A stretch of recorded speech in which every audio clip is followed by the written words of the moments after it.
کہ اکثر اوقات یہ پڑھا کرو لا حول ولا قوت الا باللہ.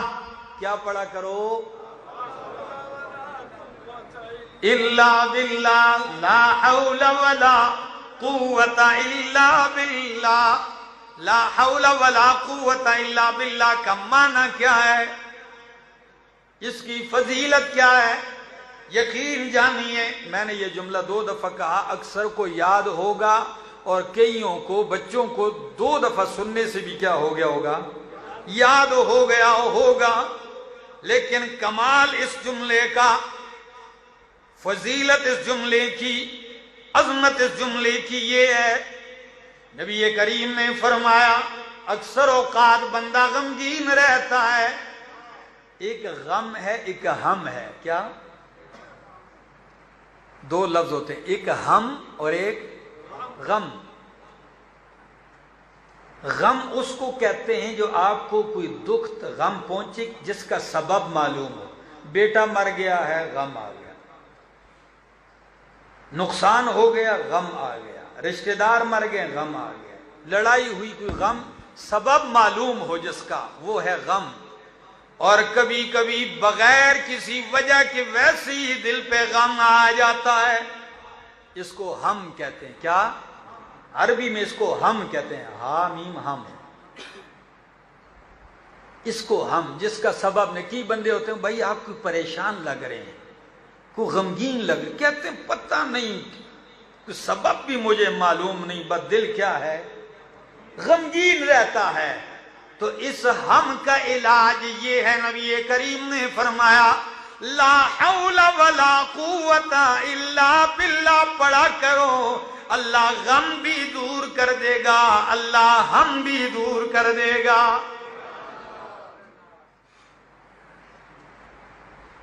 اور اس دعا کے کمالات میں ایک کمال یہ بھی ہے، جو لوگ اکثر غمگین رہتے ہیں اور پھر وسوسے کی بیمار بن جاتے ہیں، کس کے؟ پھر وسوسوں میں مبتلا ہو جاتے ہیں، ان کا بہترین علاج کیا ہے؟ لا حول ولا قوت الا باللہ.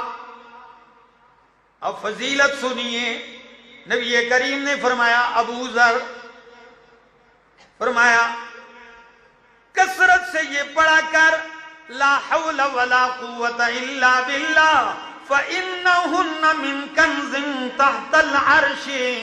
یہ عرش کے نیچے کے خزانوں میں سے ایک خزانہ ہے. یہ عرش کے خزانوں میں سے ایک خزانہ ہے. لوگوں نے اس کو جتنا معمولی سمجھا ہوا ہے، اللہ کی قسم یہ اتنا ہی عظمت والا جملہ ہے. ورد بنا لو پھر دیکھنا اس کے کمالات. اور میں پڑھتا ہوں ذرا احادیث سے، آپ ذرا سنیے اس کا معنی کیا ہے. پہلے معنی سمجھو گے پھر آپ کو پڑھنے بھی مزہ آئے گا. لا حول ولا قوت الا باللہ. حضرت عبداللہ ابن عباس رضی اللہ تعالیٰ عنہ صحیح بخاری میں اس کا معنی ذکر کرتے ہیں. لا حول، اللہ مجھے نیکی کرنے کی کوئی طاقت نہیں مگر تیرے ساتھ جب تو دے گا تو نیکی کروں گا. ولا قوت الا باللہ، اللہ میرے اندر کوئی طاقت نہیں گناہ سے بچنے کی مگر تیرے بچانے سے بچوں گا. نیکی کی طاقت بھی تو دے گا تو کروں گا، گناہ سے بھی تو بچائے گا تو بچوں گا. یہ مختصر معنی محدثین نے اتنی باتیں اس کے ضمن میں کی ہیں کہ ایک مستقل جمعہ اس پہ ہو سکتا ہے.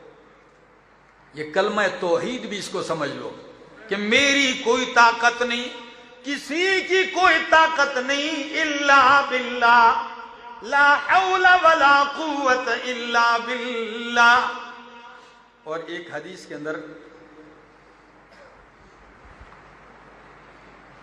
نبی اکرم صلی اللہ تعالی علیہ وسلم نے فرمایا، مسند احمد کی حدیث ہے، حضرت عبداللہ ابن عمر ابن عاص رضی اللہ تعالیٰ عنہ فرماتے ہیں کہ نبی کریم نے فرمایا مال الارض رجل یقول لا الہ الا اللہ واللہ اکبر وسبحان اللہ والحمد للہ ولا حول ولا قوة الا باللہ الا کفرت عنہ ذنوبہ ولو كانت اکثر من زبد البحر. زمین پہ جب بھی کوئی یہ جملہ کہے لا الہ الا اللہ واللہ اکبر سبحان اللہ والحمد للہ لا حول ولا قوة الا باللہ، یہ کلمات اس کے گناہوں کا کفارہ بن جائیں گے، اگرچہ اس کے گناہ سمندر کی جھاگ سے بھی زیادہ ہو. کوئی روایت ضعیف نہیں، صحیح احادیث پڑھ رہا ہوں، موضوعات نہیں. ذرا آگے بھی سنیے. دوسری حدیث ابو داؤد کی ہے. نبی کریم صلی اللہ تعالی علیہ وسلم نے فرمایا، حضرت انس بن مالک فرماتے ہیں ان النبی صلی اللہ علیہ وسلم قال اذا خرج من بیتہ، جب کوئی بندہ اپنے گھر سے نکلتا ہے فقال بسم اللہ توکلت علی اللہ لا حول ولا قوة الا باللہ. گھر سے نکلتے ہوئے کیا جملہ کہتا ہے؟ اور سنت طریقہ بھی یہی ہے، یہ مسنون دعا ہے. گھر سے نکلے بسم اللہ توکلت علی اللہ لا حول ولا قوة الا باللہ، یہ جملہ کہتا ہے فیقال لہ. آپ تو گھر سے کہہ کے نکلتے ہیں تو کیا جواباً کہا جاتا ہے اللہ کی طرف سے؟ فیقال لہ حسبک، کیا؟ حسبک قد کفیت وہدیت ووقیت. اللہ اکبر. حسبک تیرے لیے یہی کافی ہے، قد کفیت تیری کفایت کر دی گئی ہے، وہدیت تیری رہنمائی کر دی گئی ہے، ووقیت تجھے ساری تکلیفوں شروں سے بچا لیا گیا ہے. خدا کے بندو، روزانہ گھروں سے نکلتے ہو، دکان جا رہے ہو، تجارت کر رہے ہو، سفر پہ جا رہے ہو، ڈیوٹی پہ جا رہے ہو، اپنے گھر سے نکلتے ہو، فتنے کے اس دور میں پریشانیاں لے کے آتے ہو. گھر سے نکلتے ہو ماں باپ پریشان ہیں، گھر سے نکلتے ہو بیوی بچے پریشان ہیں، خدا جانے کیا ہوگا، کیا پیش آئے گا. نبی کریم کی یہ معصوم دعا کیوں نہیں یاد کرتے ہو، کیوں نہیں پڑھتے ہو؟ مسلمانوں، آپ کی خیر اور بلائیاں پیغمبر نے اپنی زبان میں جمع کر دی ہیں، اپنے کلمات میں. مسلمان پریشان ہے، اس کی پریشانیوں کا مداوع 1400 سال پہلے پیغمبر نے بتا دیا ہے. گھر سے نکلو بسم اللہ توکلت علی اللہ لا حول ولا قوة. جب یہ جملہ کہتے ہو اعلان ہوتا ہے قد ہدیتا وکفیتا ووقیتا، تجھے بچا لیا گیا، تیری کفایت کر لی گئی ہے، تیری رہنمائی کر لی گئی ہے. شیطان بھی نکلتا ہے اس کے ساتھ، تو جب یہ اعلان شیطان سنتا ہے پیچھے ہٹ جاتا ہے. سنیے ذرا. وہدیتا تو فیلق الشیطان شیطانا آخر، ایک شیطان دوسرے سے ملتا ہے. او بھائی کیوں پیچھے ہو گئے ہو، جاؤ نا اس بندے کے ساتھ لگ جاؤ گمراہ کرنے کے لیے. تو شیطان کہتا ہے، وہ لفظ کیا ہے نبی کریم نے جو ذکر کیے، شیطان دوسرے شیطان سے کہتا ہے فَيَقُولُ لَهُ كَيْفَ لَكَ بِرَجُلٍ قَدْ كُفِيَ وَهُدِيَ وَوُقِيَ. او شیطان، تیرا کیا بس چلے گا اس بندے پر جس کی کفایت اللہ نے کر دی، جس کی رہنمائی اللہ نے کر دی، جس کو حفاظت میں اللہ نے لے لیا ہے. اس کے پیچھے جانے کا کیا فائدہ؟ یاد کر لو میرے دوستو، یاد کر لو یہ دعا. اس کا لطف دیکھو گے. لا حول ولا قوت الا باللہ کثرت سے پڑھا کرو، یہ جنت کے خزانوں میں سے خزانہ ہے. اور ایک حدیث اور بھی سن لی، الا ادلک علی باب من ابواب الجنہ،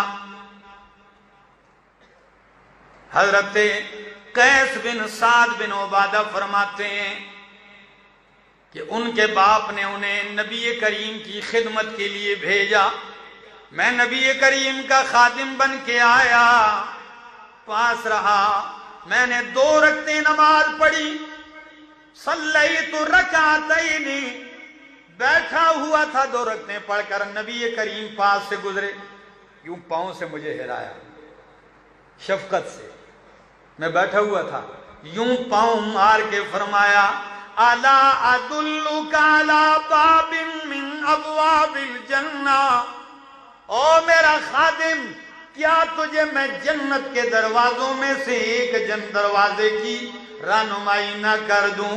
میں نے کہا ضرور۔ فرمایا قال لا حول ولا قوت الا باللہ، جنت کے دروازوں میں سے ایک دروازہ ہے، مسند احمد کی یہ حدیث ہے۔ کتنی احادیث سنا چکا ہوں آج کے اس ایک حدیث کی تشریح میں، یہ جملے کہا کرو، اس کا ورد اپنا لو، دنیا اور آخرت کی بلائیاں ہیں۔ اور رات کو جب بندہ ڈر جائے، جاگ جائے اور لا حول ولا قوت الا باللہ یہ جملہ کہے، پھر اٹھ کے وضو کر لے، نماز پڑھ لے، نبی کریم صلی اللہ علیہ وسلم نے فرمایا نماز پڑھی، نماز بھی قبول، جو دعا مانگے گا دعا بھی قبول ہوگی۔ کون سا جملہ ہے؟ لا حول ولا قوت الا باللہ۔ لوگوں نے اس کو مصیبت کا جملہ سمجھ لیا، فلاں مر گیا لا حول ولا قوت، او بھائی یہ اس کے لیے جو جملہ ہے وہ ہے انا للہ وَإِنَّا إِلَيْهِ رَاجِعُونَ، استرجاع کا جملہ الگ ہے۔ اس جملے کو یہ مصیبت کے لیے نہیں ہے کہ آپ کسی کو مصیبت میں مبتلا دیکھو تو اس وقت یہ پڑھو، یہ نعمتوں کو حصول کرنے کی دعا ہے، یہ اللہ کی حفظ و امان میں آنے کی دعا ہے، یہ اپنے ذمے سے اتار کر اپنے آپ کو اللہ کی سپرد کر دینے کے لیے دعا ہے۔ اللہ عمل کی توفیق عطا